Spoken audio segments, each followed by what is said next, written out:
The Horse and His Boy, Chapter 2. A Wayside Adventure. It was nearly noon on the following day when Shasta was wakened by something warm and soft moving over his face. He opened his eyes and found himself staring into the long face of a horse. Its nose and lips were almost touching his. He remembered the exciting events of the previous night and sat up, but as he did so he groaned. "Oh, Bree, I'm so sore all over I can hardly move." "Good morning, small one," said Bree. "I was afraid you might feel a bit stiff.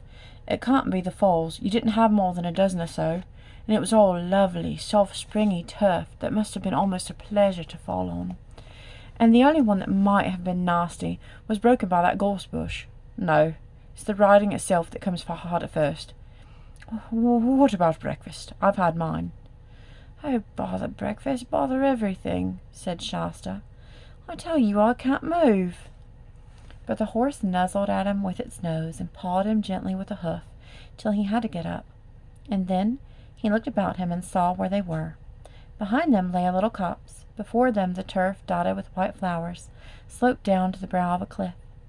Far below them, so that the sound of the breaking waves was very faint, lay the sea.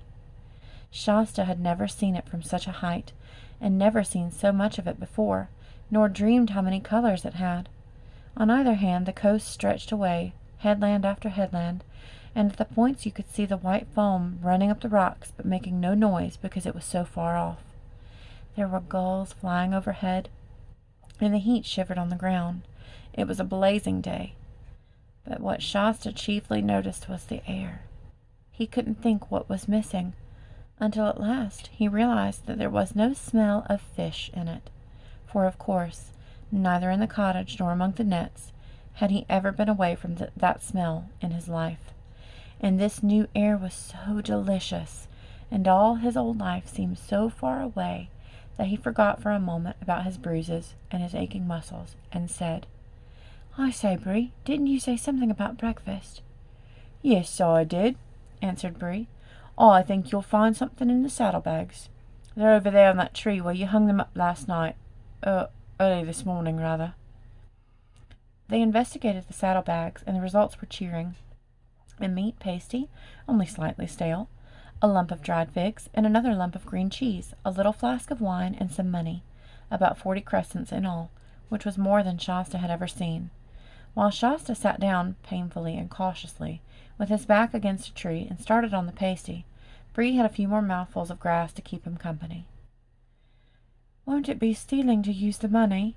asked Shasta. "Oh," said the horse, looking up with its mouth full of grass. "I never thought of that. A free horse and a talking horse mustn't steal, of course. But I think it's all right. We're prisoners and captives in enemy country. That money is booty, spoil. Besides, how are we to get any food for you without it? I suppose, like all humans, you won't eat natural food like grass and oats." "I can't." "Ever tried?" "Yes, I have. I can't get it down at all. You couldn't either if you were me." "You're rum little creatures, you humans," remarked Bree. When Shasta had finished his breakfast, which was by far the nicest he had ever eaten, Bree said, "I think I'll have a nice roll before we put on that saddle again." And he proceeded to do so. "That's good, very good," he said, rubbing his back on the turf and waving all 4 legs in the air. "You ought to have one too, Shasta," he snorted. "It's most refreshing." But Shasta burst out laughing and said, "You do look funny when you're on your back." "I look nothing of the sort," said Bree. But then suddenly he rolled round on his side, raised his head, and looked hard at Shasta, blowing a little. "Does it really look funny?" he asked in an anxious voice. "Yes, it does," replied Shasta. "But what does it matter?" "You don't think, do you, that it might be a thing talking horses never do? A silly clownish trick I've learned from the dumb ones. It would be dreadful to find when I get back to Narnia that I picked up a lot of low bad habits. What do you think, Shasta? Honestly, now, don't spare my feelings. Should you think the real free horses, the talking kind, do roll?" "How should I know?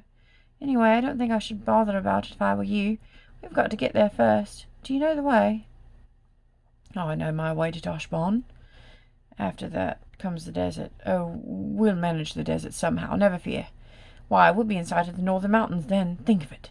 To Narnia and the north. Nothing will stop us then. But I'd be glad to pass Toshbon.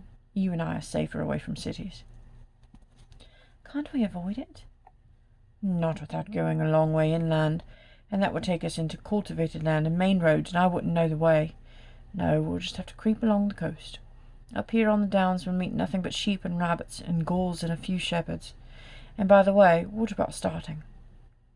Shasta's legs ached terribly as he saddled Bree and climbed into the saddle, but the horse was kindly to him and went at a softer pace all afternoon. When evening twilight came, they dropped by steep tracks into a valley and found a village. Before they got into it, Shasta dismounted and entered it on foot to buy a loaf and some onions and radishes. The horse trotted round by the fields in the dusk and met Shasta at the far side. This became their regular plan every second night. These were great days for Shasta, and every day better than the last as his muscles hardened and he fell less often. Even at the end of his training, Bree still said he sat like a bag of flour in the saddle. And even if it was safe, young'un, I'd be ashamed to be seen with you on the main road. But in spite of his rude words, Bree was a patient teacher. No one can teach riding so well as a horse. Shasta learned to trot, to canter, to jump, and to keep his seat even when Bree pulled up suddenly or swung unexpectedly to the left or to the right, which, as Bree told him, was a thing you might have to do at any moment in a battle. And then, of course, Shasta begged to be told of the battles and the wars in which Bree had carried the Tarkan. And Bree would tell of the forced marches and the fording of swift rivers, of charges and of fierce fights between cavalry and cavalry, when the war horses fought as well as the men, being all fierce stallions, trained to bite and kick and to rear at the right moment so that the horse's weight, as well as the rider's, would come down on an enemy's crest in the stroke of a sword or battle-axe. But Bree did not want to talk about the wars so often as Shasta wanted to hear about them. "Don't speak of them, youngster," he would say. "They were only the Tisrock's wars, and I fought in them as a slave and a dumb beast. Give me the Narnian wars, where I shall fight as a free horse among my own people. Those will be the wars we're talking about. Narnia and the North. Ha ha ha! Brew!" Shasta soon learned, when he heard Bree talking like that, to prepare for a gallop. After they had traveled on for weeks and weeks, past more bays and headlands and rivers and villages than Shasta could remember, there came a moonlit night when they started their journey at evening, having slept during the day. They had left the downs behind them, and were crossing a wide plain with a forest about half a mile away on their left. The sea, hidden by low sandhills, was about the same distance on their right. They had jogged along for about an hour, sometimes trotting and sometimes walking, when Bree suddenly stopped. "What's up?" said Shasta. "Shh, shh, shh," said Bree, craning his neck round and twitching his ears. "Did you hear something? Listen." "It sounds like another horse between us and the wood," said Shasta after he listened for a minute. "It is another horse, and that's what I don't like."